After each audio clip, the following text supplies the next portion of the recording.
What's up with that Kendrick Lamar performance? Oh, that performance.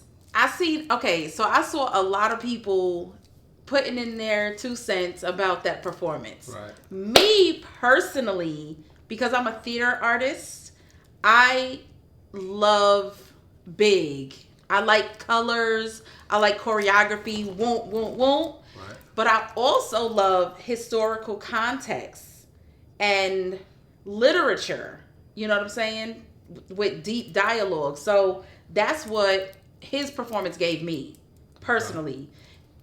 It wasn't the colorful, high energy performance that you're going to get from like what Usher did. You know what I'm saying? Right. But the symbolism behind it and the lyrical context, I loved. You know what I'm saying? I saw the American flag, and then there were two opposing the revolution was happening at the same time. Then Samuel L. Jackson, what his word said was, play the game. Don't play it the way everybody wants you to play it. Right. You know what I'm saying? Do your thing. Do your thing. Don't, because guess what? If Kendrick Lamar had came out like Busta Rhymes or Missy Elliott, you know what I'm saying? People be like, why he doing a pony show?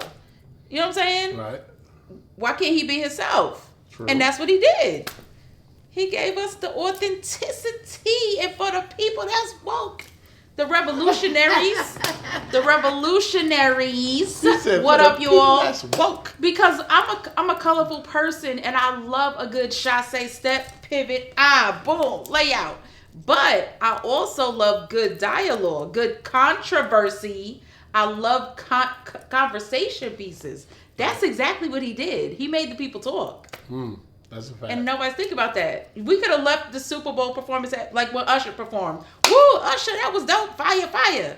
Everybody can't be fire, fire. Right. When I need energy and I get in the car in the morning, I know I'm playing Busta Rhymes.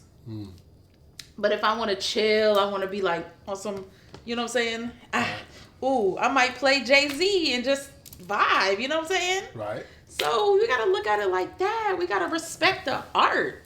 What you think? Respect the art. What you think? Because you might not agree with what I just said. Nah, I mean, I was kind of still hung up on the Usher, the skates, the pole. He killed it. He killed it. But It was Usher. real, it was real animated. So I Right. was expecting more animation. Right. But then, like you said, that's not him. That's not his style. So you got to go with what's his style. You got to play his cards. And so. everybody don't have to go with it. That's what y'all don't understand. You don't have to like it, but respect it. Put some respect on it. Respect on it. What? What is it? Some respect on it. Put some respect. Yes, that you said it. Like, respect the art. I know everybody's not going to like what I present as an artist, and that's okay. It's not for everybody. True. But it was for the revolutionaries. True. What up, y'all? All right, so we're going to go somewhere else. Okay. I feel like after George Floyd, they were just looking for things to add. Right. To show sympathy to black people. We're going to hire more black people. We're going to cater to more black people. Sympathy. Yeah, and there was a few friends that I knew that were, getting these new positions that were just being created out of thin air. Right. And it was like accommodating. And I said, that's cool. That's what's up. But don't think this is going to be this like this always. Right. You know what I mean? This will fade out like everything else trending. You know what I mean? Right. So when I saw the whole ending of the diversity inclusion, because I heard that word a lot after that incident. Right. But then you saw a lot of people take positions, but then you knew that after a while it was going to fizz out. And it was going to be back to, all right, we gave you a sandwich. Right. So you shouldn't be starving no more. Right. You might be hungry, but you ain't starving no more. So what we talking about? Like, what you know? He's going to give you this forever? Yeah. What you feel about that? So I'm going to take it back. All right. Because when I was a little girl, Right. my parents were in the music industry. And then I believe Ronald Reagan took office, and affirmative action happened. Right. And my parents were able to leave, you know what I'm saying, the music industry, and they were offered good money to work corporate jobs. Right. And that was due to affirmative action. So this isn't something that is new, you know what I'm saying, because the George Floyd thing happened. Affirmative action also was the same situation. It was like, okay, getting, you know, different nationalities in positions that they would normally not, whether you had education or not, if you know what I'm saying, were qualified, you, boom, jump in. And a lot of people were taking care of their families in the 80s. You see what I'm saying? And then came the crack epidemic and all that other stuff that ruined families and stuff like that. So, you know, I personally am just like, I feel like we should fight, not beg them to give us, you know what I'm saying, something, but we have to keep creating our own. It's a build, like we have to keep that process going. And if we don't do it together, like we talk about, oh, I'm support black businesses, support, but we really don't. You know what I'm saying? It's a lot of time we just be talking. We don't be standing together as a people to make sure that things happen for us, by us. Right. You see, that's the difference. Right. You see what I'm saying? For us, Straight by FUBU, us. straight FUBU. Straight FUBU, you know what I'm saying? FUBU, you know what I mean? But yeah, I know I probably went a little left on a tangent, but it's not new. Right. And so what happened with George Floyd, it's just a cycle. It's a cycle because it happened in the 80s. Now it's like, come on. We've had mad time for black people to get it together and actually be inclusive in our own right. But we such haters and envious and, oh, they doing better than me. For instance, a lot of people make money on Facebook. Right. The more likes you get, your money builds. Right. You know, content creators. Why you scrolling past your people's stuff? Why not give them a like so that they can make money and generate income? People do that on purpose, like, oh, she winning, I'm not liking it, I'm just going whatever. Right. You know what I'm saying? Yep. Even if I don't like something, I'm still going to heart it, like it, whatever. Because I know this is how somebody's eating. Because they're a good content creator. But some people look at it like, oh, if I don't support, then other people are not going to support. It's not going to pop up on other people's timelines, Right. And I'm just like, we cannot work together. But it's a group of us working together. It's a big group of us not. Right. We talk that talk, but we don't walk the walk. And that's what makes me like, you know what I'm saying? Right. So I don't care if somebody gives me, you know what I'm saying, a right to go put my products in Target. You know what I'm saying? We should be putting our stuff in our own stores and in our own communities and building Black Wall Streets and putting our little money together to do, you know what I mean? Right. It's hard enough for me as a nonprofit trying to get a daggone grant because, preach. You know what I'm saying? Once they see I am a Black woman nonprofit, right. Oh, we're not giving money to her. She's great. Her project is great, but you feel me? Right. And then when I look at my friends that have a lot of money that are wealthy, and they look at me like, oh, here she go begging again, versus, oh, she's gonna do great things in my community. Let me help her out. So I do things by myself.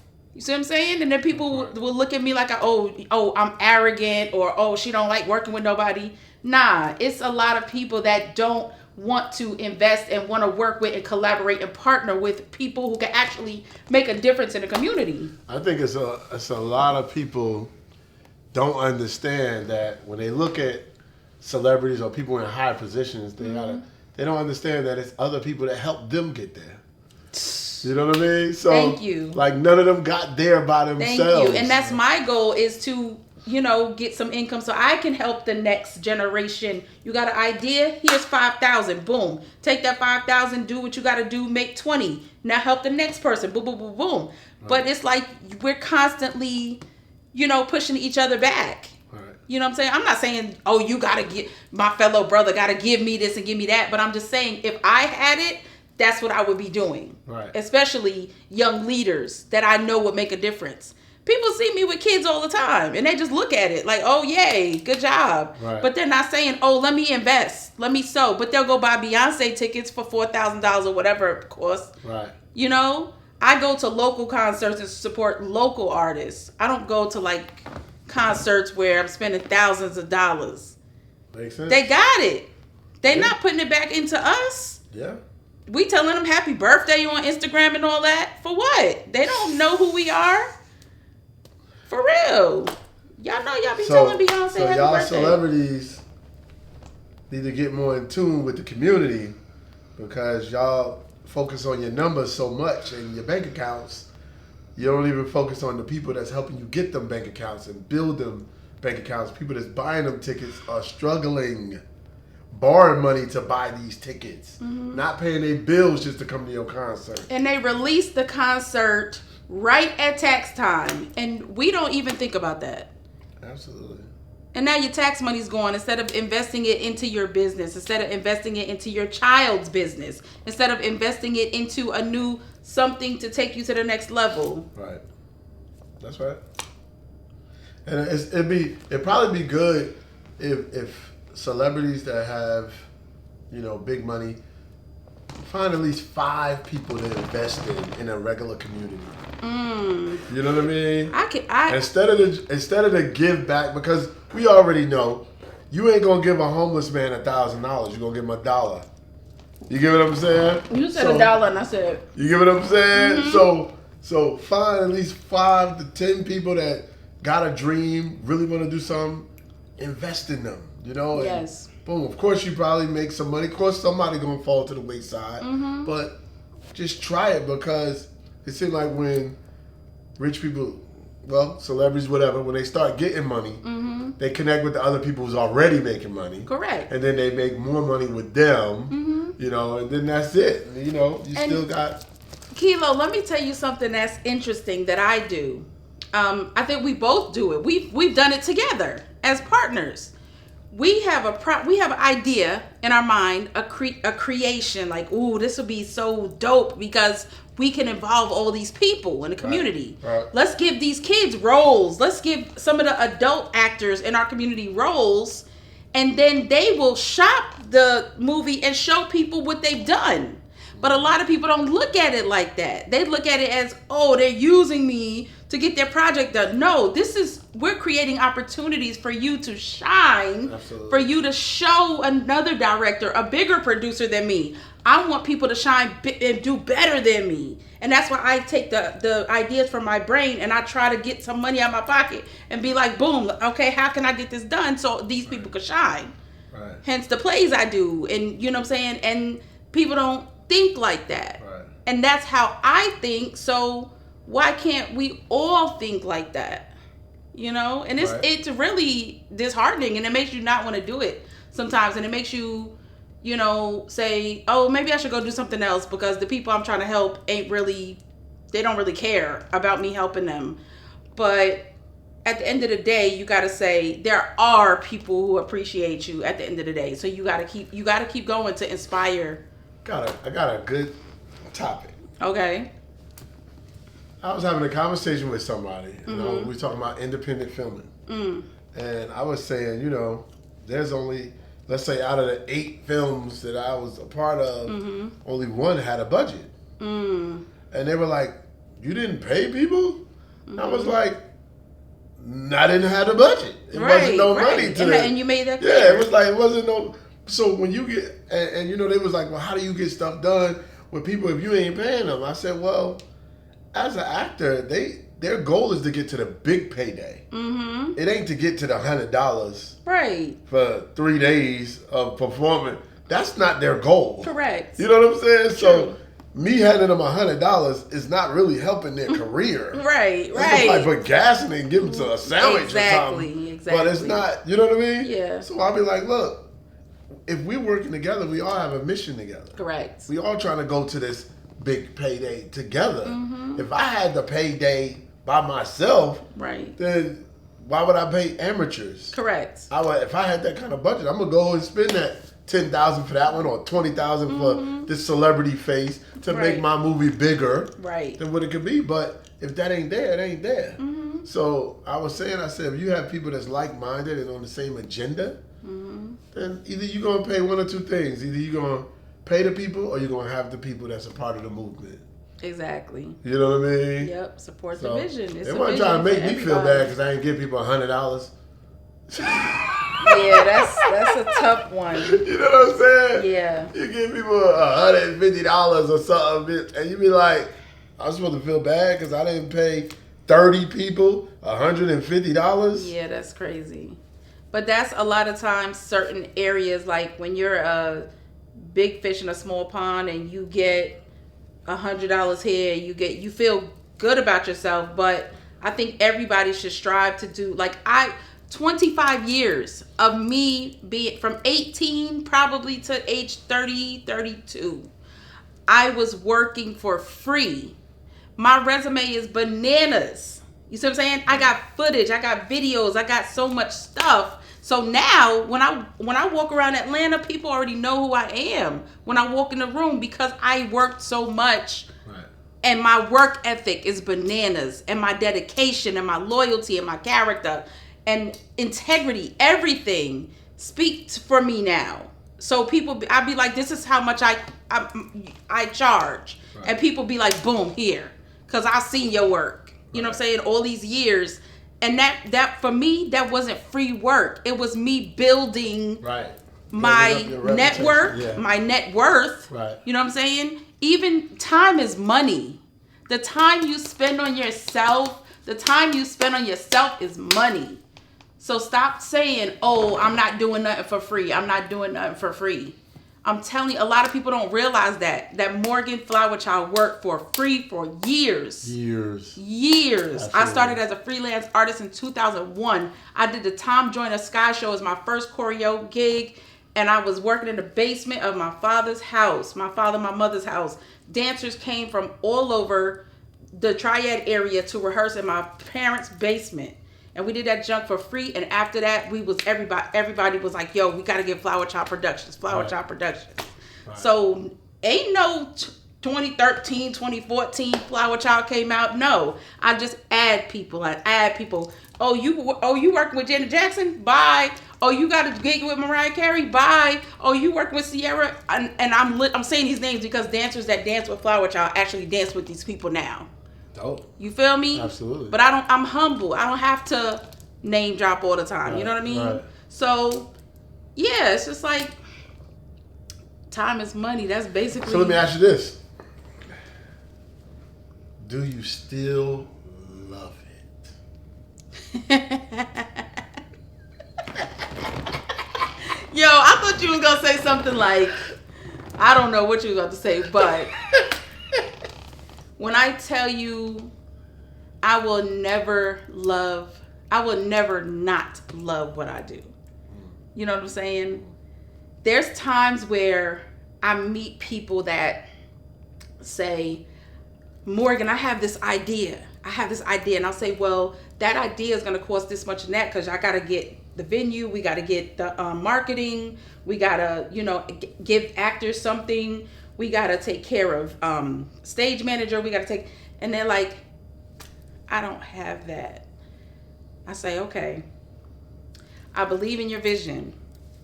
I'll do your marketing. I'll do the producing. I'll direct it for free.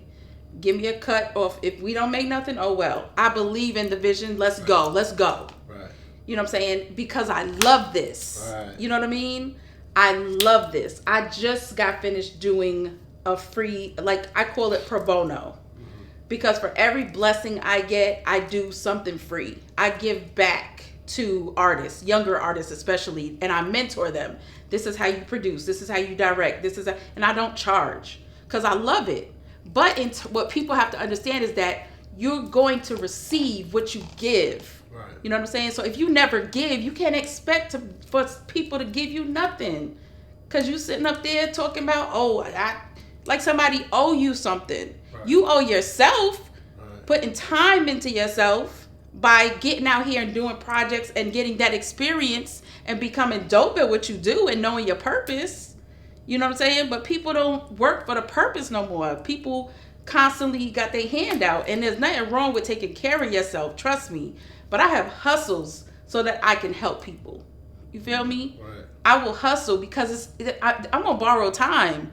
You know what I'm saying? I'm God's child. Like, God is pushing me in the morning. God wakes me up in the morning. God is pushing me to do all these things for people. So who am I?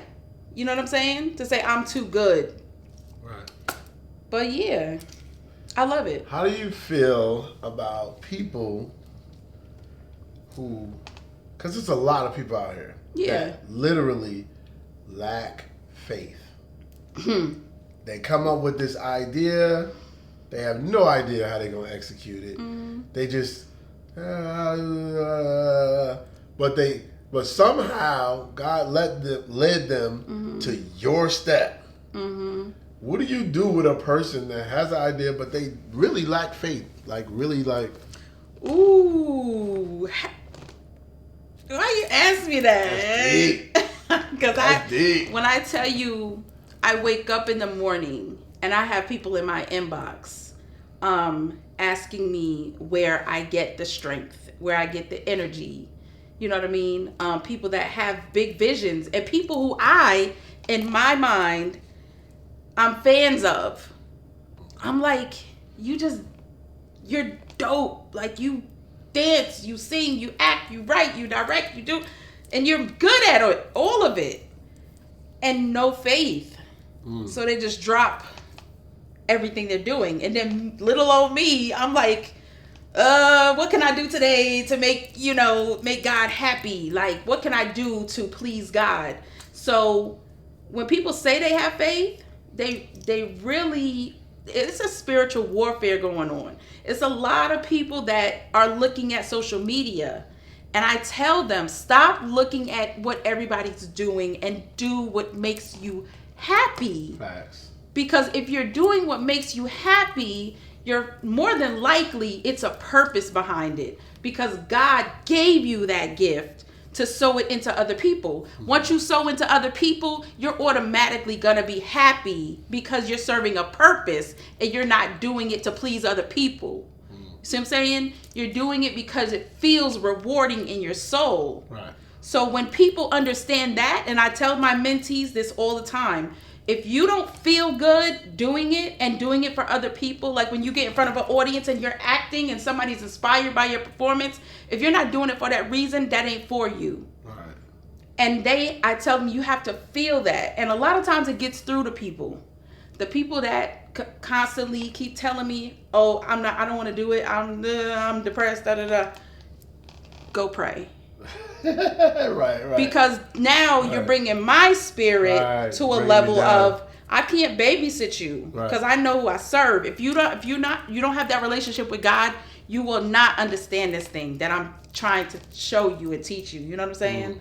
So eventually, some people, I just have to love them from a distance. Got a question. So, what is a good level of usury? What's a good level of usury? Because, when you connect with a person, they use you, you using them, right? So what's a good level of usury? Okay. Or when is it off? Okay. So I just was talking to my my live about this the other day, because I personally went through a situation where an actor said that I was using people, using them, using people. And me, I look at it as we're supposed to cross market, cross promote. So if I'm doing a show, I'm the producer, writer, director, whatever, and you're in the show, you're supposed to say, hey guys, Mr. Tyler Perry, I'm in a Flowerchild production, incorporated production. I need you to come see me. Right. Me, I'm Flowerchild Productions. I need you, Mr. Tyler Perry, Miss Oprah, I need y'all to come see this person.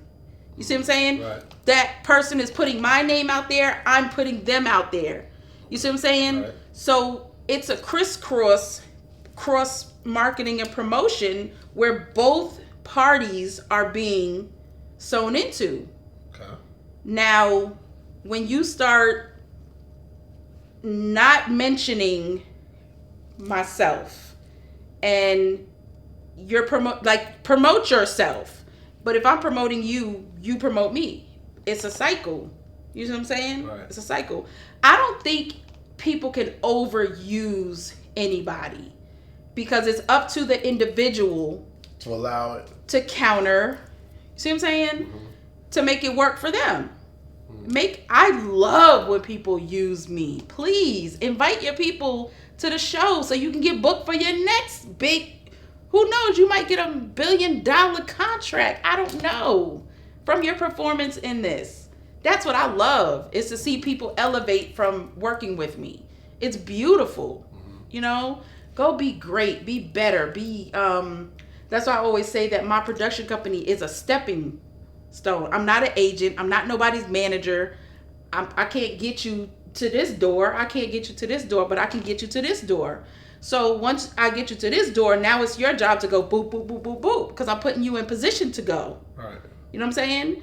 And I'm a shock people. I'm gonna be like, yo, this person right here is crazy. Y'all need to come out and see whoop-de-whoop, cause she dope. Oh my God. Like, that is what I love about what I do. But that was instilled in me as a child. I did not grow up in a household where jealousy or envy was a part of anything. I watched my parents manage artists and push them out. Go perform. So let me ask you this. If you pour into a person, right? Mm-hmm. Let's say you pour into somebody that's doing whatever you're doing, right? Whether it's theater or something. You say, hey, I'm going to teach you this theater game, whatever. So time goes by, they blow up. They get an award. Should they mention you? Who I am as a person, every interview I've been in, every magazine article, you're going to hear about Angela Howard, which is my high school drama teacher. You're going to hear about Miller Lucky, who introduced me to directing.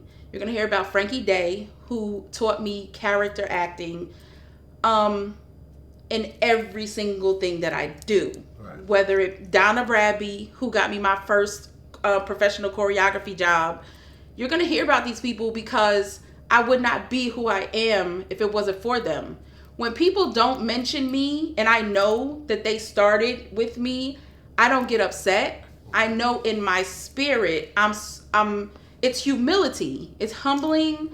God humbles me and says, I gave you a gift. It is not yours.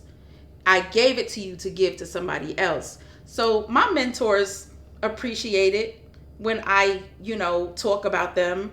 When people don't talk about me, I have to say in my mind, you done good. Word up. You did good, because God gets the glory at the end of the day, not me.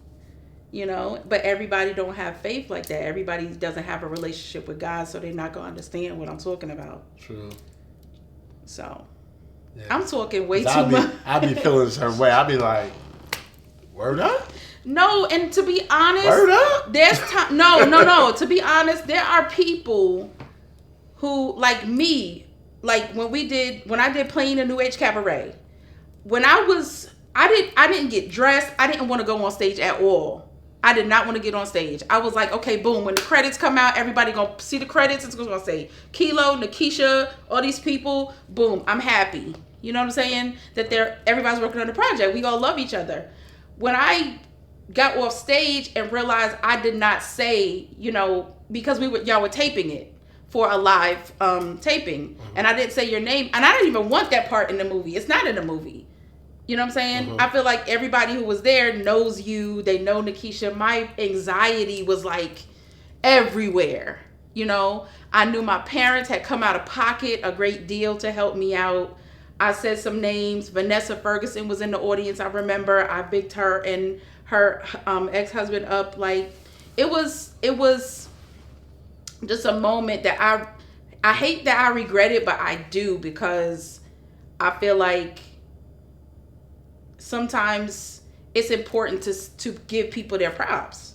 You know what I'm saying? Yeah, I wasn't even talking about that. I know, but I'm giving you an example. Oh, I got you. You know what I'm saying? I'm giving you an example. I went to a spot, and being in the music industry, long as I've been in, since I was a kid, you know, and you walk in a room and they go, oh, this is such and such right here, and, you know, he worked on this project, he worked on that project, whatever, and they say the person's name. And then you be sitting there across the room as a Grammy-winning songwriter, and they didn't even say, oh, my people back there. Right. Like, not even a shout out. Like, Right. I didn't have to be here. Right. This is a whole local event. Exactly. That I'm showing you love. I'm showing support. If a city official come to the door, you say, oh, they got councilman such and such is here. Right. Oh, this person. If a doctor come through, doctor such and such is up there. Bruh, I worked mad years. Yeah. I got the awards from working. Right. So I earned my credits to my name. Correct. So if I show up and I'm in a room full of people, it's like, and you start acknowledging people, you know, and if they don't, then I'd be like, I don't belong here. Right. That means, like, I found myself, when people get comfortable with you, they stop appreciating you.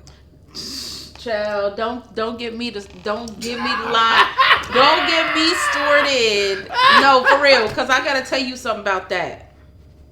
Because what happens is, and they do it, people will learn about your personal life, or you will do something, they'll see an imperfection or a flaw and act like and it's envy, it's hate, it's people not knowing how to show admiration. They really are inspired by you. They admire you. They see a flaw or imperfection, and it's like, oh, I'm writing them off altogether. I ain't rocking with them. You know, and it's like, who are you to judge me? Right. You know, because if the shoe was on the other foot, I would look at you and go about my business and be like, oh, I rocks with them because they creative. I like their music. I like their art. They dope. But what happens, people don't know how to separate people's personal from the art. You know what I'm saying? And that's happening. Like, if you look at Shade Room on Instagram, it's constantly, that's all they do is nitpick celebrity lives. Right. Nitpick. Oh, baby mom. Oh, he's sleeping around. Oh, he doing that. Respect the art. Right. You know what I'm saying? Because it's none of your business what I'm doing in my personal life at all. You know? Right. Yeah. So I see it as envy. I see it as hate. And I think that that's so unfortunate, you know, at the end of the day. I was at a lounge, and like they was playing like back to back Diddy songs. Diddy. Bad Boy, Biggie, Little Kim, like back to back. And I'm sitting here like, woo, oh, when I was, 11 when this came out, and you thinking I could have been in a place where I just, was uninspired and I seen a Diddy video, or I was in a funk or depression and Little Kim had a song out, no matter what people say, we got it going on, and that song kept me up all the time. I'm not writing off Diddy, the artist.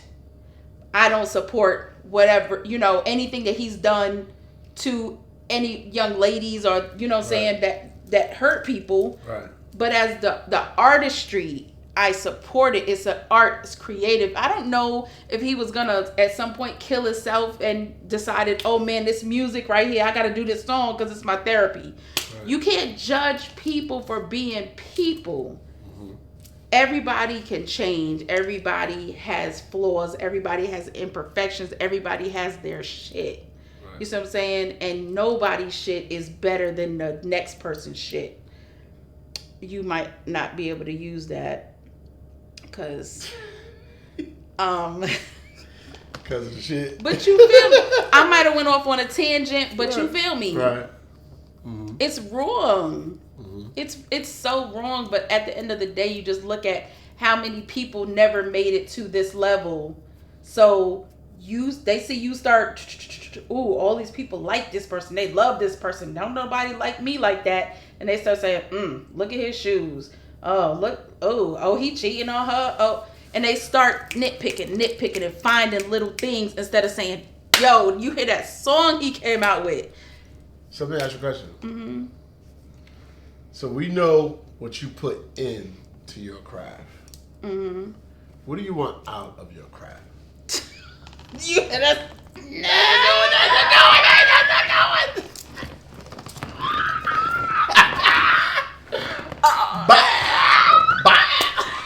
Yo, chill, son. You gotta chill, B. Like, Yo, B.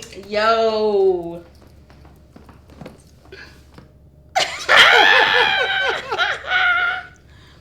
To be honest, and be real with myself, my inner self, what I want out of the craft is happiness. Because anytime I'm sad, I'm in a funk, or something is going wrong in my day, I immediately start doodling. I might draw. Sometimes I will open a script and be like, let me see I want the actor to go stage left. I start directing. I might hear a song and I'll choreograph, and it brings me to a happy place. So within happiness comes being comfortable and being able to take care of yourself with the gifts that God gave you. So one, it's therapy. It makes me happy. Two, I can live comfortably and I can help other people as well as live comfortable myself. Not rich, not wealthy, because I feel it keeps me wealthy in spirit also. Like when people put themselves in a category of their tax bracket, I look at myself as rich and wealthy because of the art and what I've experienced. So that's what I get out of it, is happiness and my level and what success is to me. Like, I feel like I'm a successful artist today. If people ask me what I've accomplished so much more than what's on my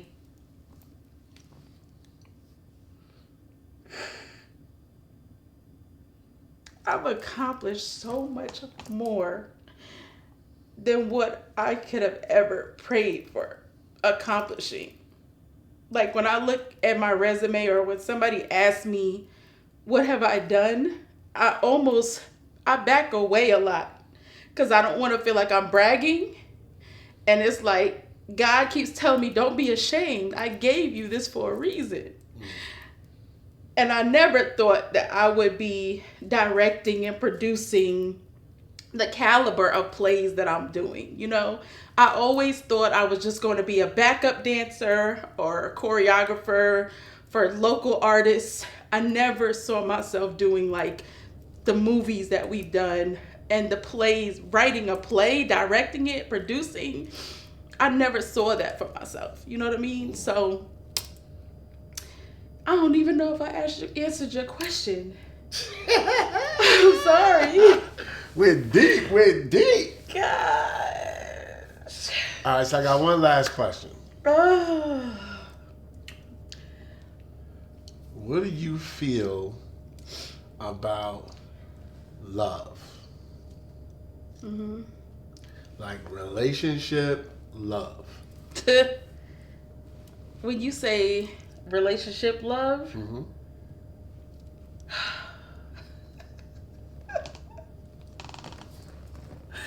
what do you mean what I feel about it? Because we're in a time right now, mm-hmm. right, where a lot of people have defined love differently. Mm-hmm. Some people say, yo, if you ain't got the money, you ain't that, it's nothing, no honey, Right. Then you got the people, marriage is one of those up and down things where some people like marriage is the truth. Some people be like, please, I don't ever have to get married. I don't want it, been there, done that, whatever. You hear a lot of stuff, but it makes you ask the question to many of these people, what do you feel about love? Is it old school? Is it an old school feeling? Is it something that you go like, I gotta have this in my life? So what do you feel about it? I feel like I have been in so many different relationships where every person that I have encountered, I love them, okay? I love them in a sense that I got close with this person. I'm comfortable with this person. But it never meant that they were for me.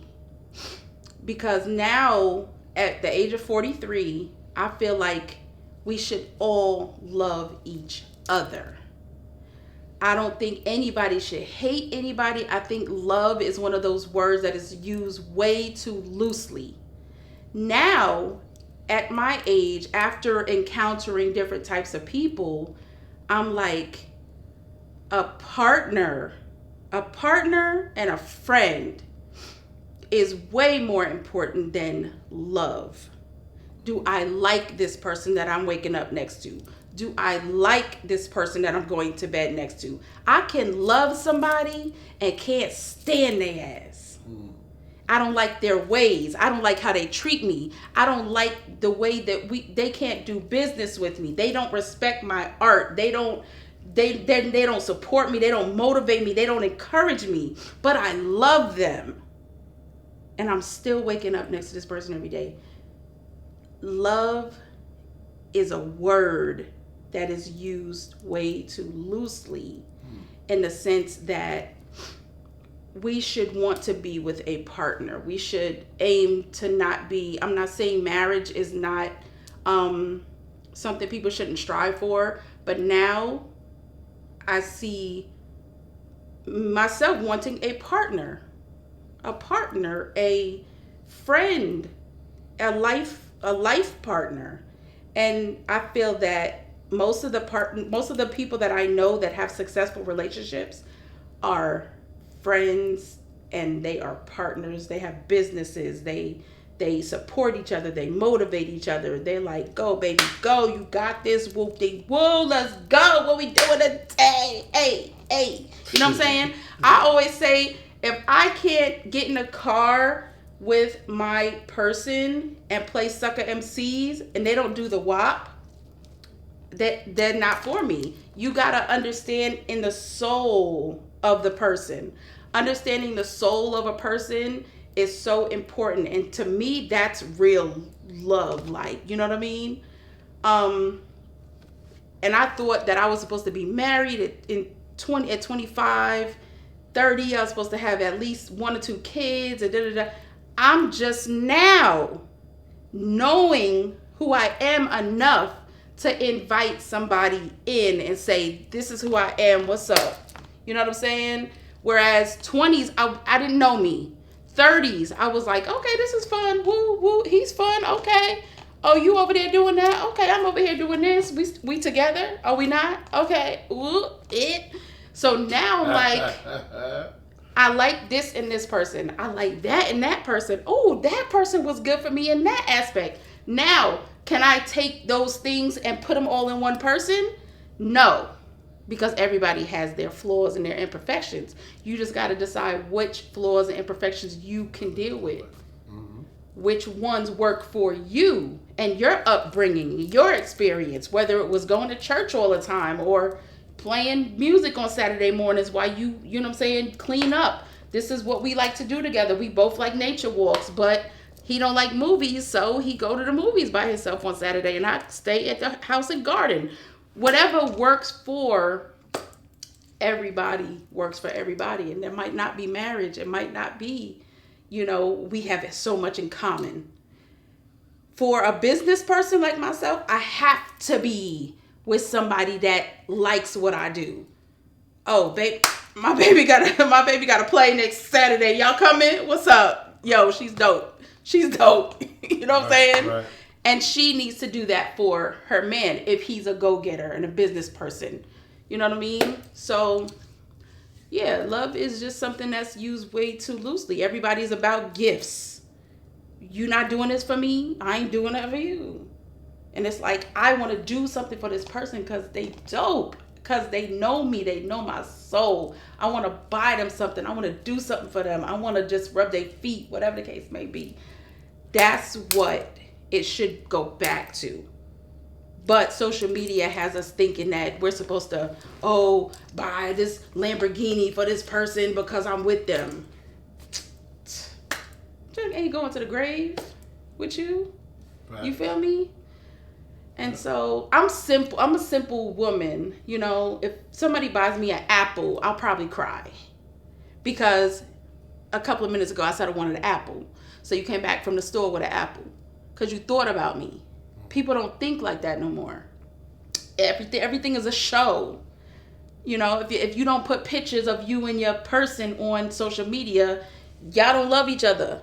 You know what I mean? And it's sad. And that's why a woman like myself, I'm independent. When I say independent, that means I go get my money. I'm going to, you know, be very strong in my faith. I wake up happy. I go to bed happy. A lot of men have so much trauma, they're intimidated by a woman like that. So I'm gonna probably be single for a very long time because the men that I meet, they are like, you got it going on. I can't do nothing for you.